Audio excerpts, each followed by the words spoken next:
Well, breaking right now, radiation levels inside a Fukushima nuclear power plant damaged by that tsunami nearly 6 years ago is now at their highest point since that disaster. And experts believe melted fuel is leaking inside the plant almost daily, causing radiation levels high enough to kill a human being with just brief exposure. The latest readings now posing a serious challenge as officials prepare to dismantle the facility. Adam Housley, who covered that triple meltdown in Fukushima back in 2011, is following the story, and he joins us live with more. Adam?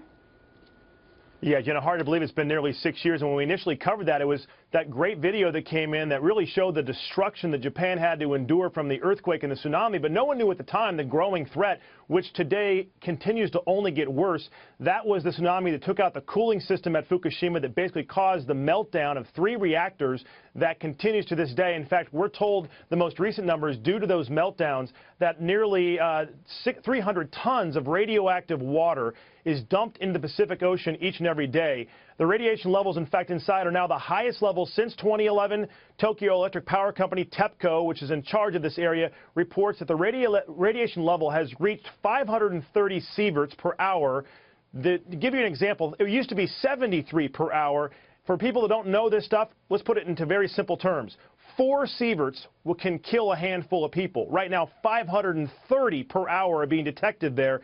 According to scientists, that's unimaginable radiation levels. A robot was sent in. It only lasted an hour before radiation took it out, basically ruined it. It found a 6-foot gaping hole inside that somehow has to be patched. Now, due to this high level of radiation, the company assures the public everything will be fine, but we've heard this information from Japan before. There's been criticism even back 6 years ago when this first happened that Japan wasn't giving all the information out. We do know this. They say it will take at least $300 billion and 4 decades to finally fix this area. It's the worst since the 1986 Chernobyl disaster. Again, also, as we get more numbers coming in, Jenna, to keep this in mind as well, they say that right now there's still radiation being detected off the coast of California and Oregon. Now, it's very small, but the worry is with 300 tons of radioactive water going in every day to the Pacific, what is that doing to the Pacific Ocean, Jenna? Wow, it's a crazy story, Adam. And I remember all your reporting. You did such a great job there. You posted all the photos that you took and the time that you spent in Japan. Right. From your experience there on the ground and the precautions that you had to take simply as a journalist, I mean, what do you think about this?